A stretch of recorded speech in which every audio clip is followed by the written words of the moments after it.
गांव के पुराने बुजुर्ग हमेशा कहते थे कि हमारे गांव के पास जो वीरान हवेली है वहाँ एक शैतानी जिन का वास है। लेकिन कोई इस बात को सच मानता था तो कोई इस बात को अफवाह समझता था।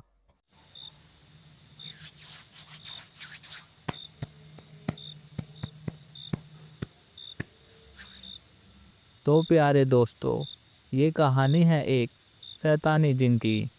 गांव का नाम था रामपुर, जो चारों ओर से घने जंगलों से घिरा हुआ था।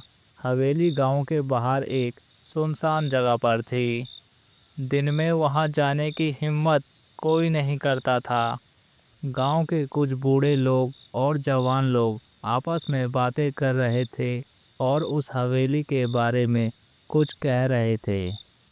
भाइयों, कल रात फैक्ट्री का काम खत्म करके मैं अपने घर की ओर हवेली के रास्ते से होता हुआ आ रहा था। तभी अचानक मुझको अजीबो-गरीब आवाजें सुनाई देने लगी, जैसे कि कोई दानव राक्षस जोर जोर की हंस रहा हो हवेली के अंदर।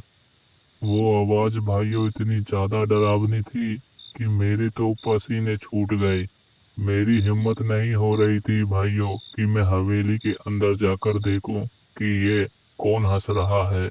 मैं डर के मारे मैंने जल्दी से अपने साइकिल पर पैडल मारा और अपने घर की ओर डर डर कर निकल गया वहां से। गांव के कुछ लोगों का कहना है कि उस हवेली के अंदर एक शैतान कैद है, और कुछ गांव के लोगों का ये भी कहना है कि उनने उस हवेली के अंदर काली परछाई को देखा, जो दिखने में काफी विशाल थी। और भी बहुत से लोगों का कहना है कि उन्होंने उस हवेली के अंदर एक लाल डरावने जिन को भी देखा, जो दिखने में काफी डरावना था। उस लाल डरावने जिन की हंसी इतनी डरावनी थी कि किसी के भी रोंगटे खड़े हो जाए। जो कोई भी उस हवेली के अंदर गया, वह वापस लौट कर नहीं आया। इसी डर के मारे गांव का कोई भी व्यक्ति हवेली के अंदर क्या आसपास भी गुजरने की वहां से कोशिश नहीं करता। हवेली के अंदर रहने वाले शैतान की वजह से गांव के लोगों के अंदर एक डर का माहौल बना हुआ था।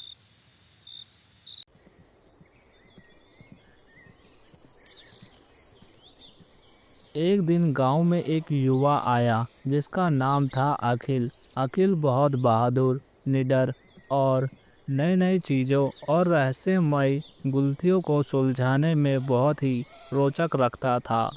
उसने गांव के कुछ बूढ़े लोगों से हवेली की कहानियों के बारे में अलग अलग तरह की बातें सुनी थी। बाबू साहिब, आप यहाँ के नहीं लगते।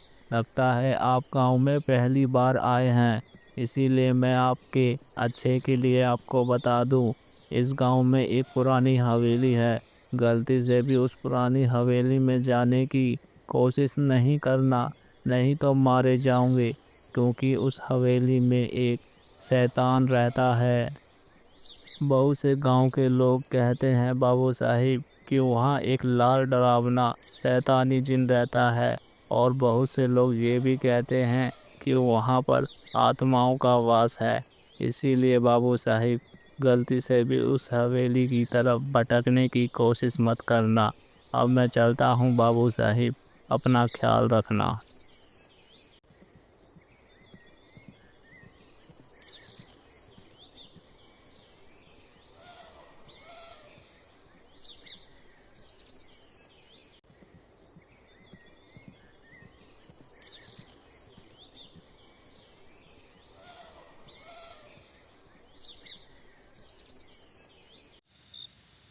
रात का समय था, पूरा गांव सो रहा था, लेकिन अखिल के मन में रहस्यमय हवेली के बारे में जानने की जिज्ञासा बढ़ रही थी। तभी अखिल ने ठान लिया कि वह इस रहस्यमय हवेली के बारे में जानकर रहेगा। तभी अखिल ने उसी रात अपना बक्सा उठाया और निकल पड़ा अपने घर से बाहर हवेली की ओर, रहस्यमय गुत्थी को सुलझाने के लिए। गांव में चारों तरफ सन्नाटा ही सन्नाटा पसरा हुआ था।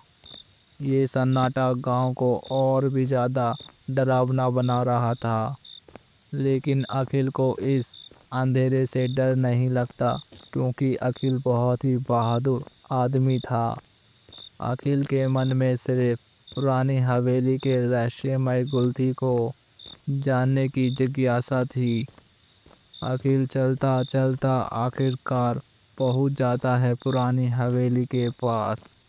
हवेली बहुत पुरानी थी और जंजीरों से हवेली और भी ज़्यादा डरावनी लग रही थी। अखिल हवेली के अंदर पहुंचते ही जैसे ही उसने एक बंद दरवाजे को धक्का दिया, वह धीरे धीरे चरमराते हुए खुल गया।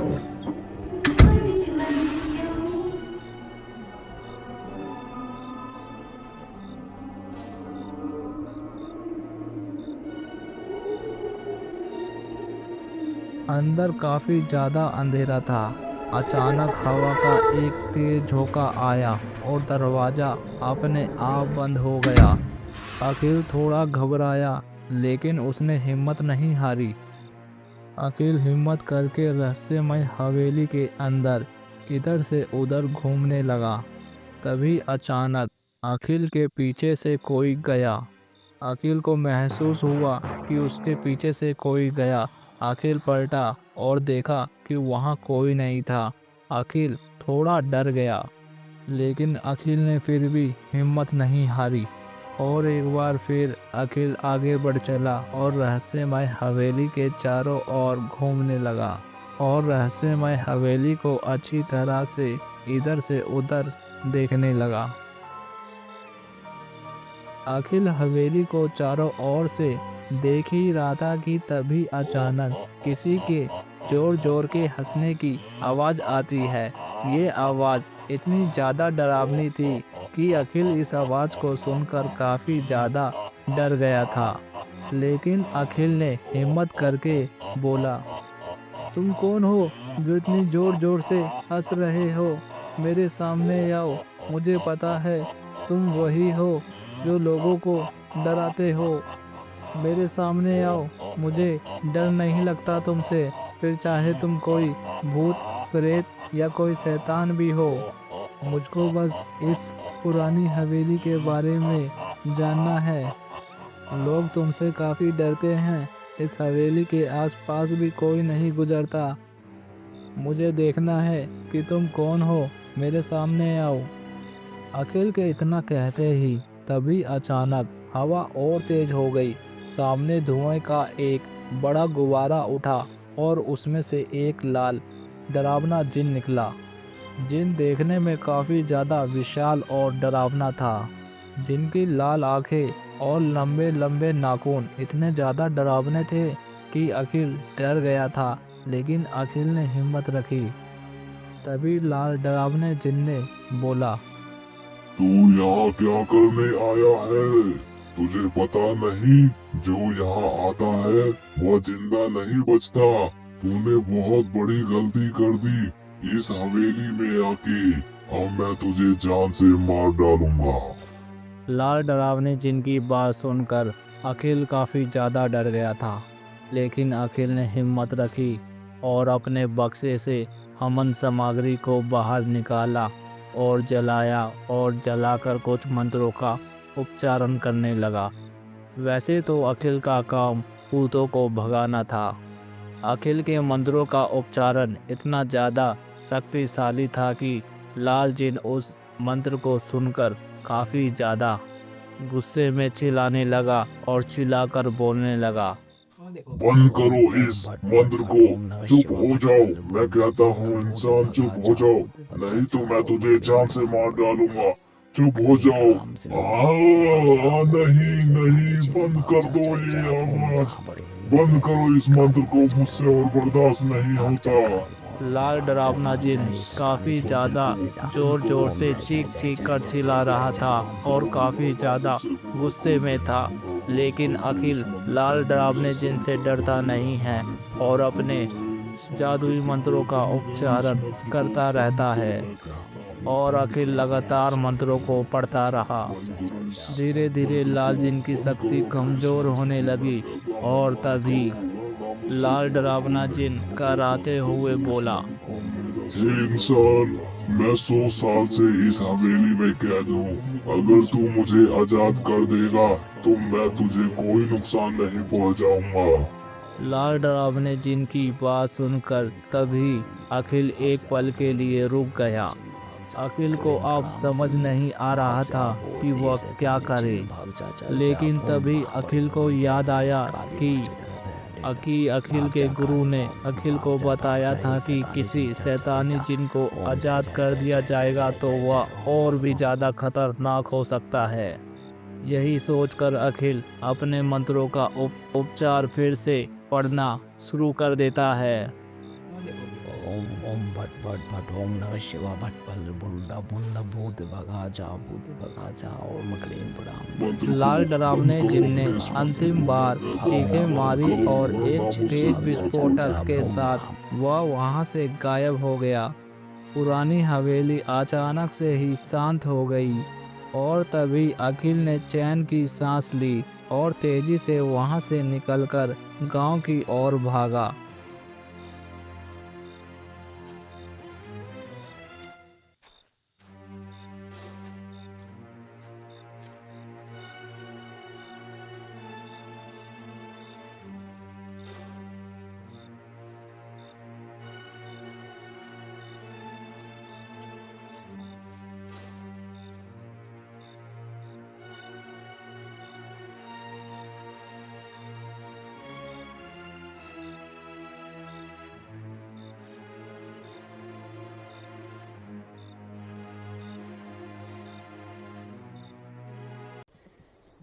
अगले दिन जब गांव वालों को इसके बारे में पता चला तो वह अखिल की बहादुरी से बहुत प्रभावित हुए। गांव के पुजारी ने बताया कि वह जिन वास्तव में एक श्रापित आत्मा थी जिसे सालों पहले एक तंत्र विद्या से वहां के राजा ने श्राप देकर हवेली में ही बंद कर दिया था और बंद करने के बाद वहां के राजा की और रानी की मृत्यु हो जाती है। अखिल के प्रयास से गांव के एक बड़े खतरे से बच गया। इसके बाद गांव वालों ने इस हवेली को गिरा दिया और वहां एक मंदिर बनवा दिया ताकि कोई भी बुरी आत्मा दोबारा वहां पर वास ना कर सके। इस घटना के बाद अखिल गांव का हीरो बन गया और उसकी बहादुरी की कहानियाँ पीढ़ी द्वारा पीढ़ी सुनाई जाने लगी। लेकिन आज भी जब रात होती है तो कुछ लोग कहते हैं कि हवेली की जगह पर अब भी वहाँ अजीबो गरीब आवाज़ें सुनाई देती है।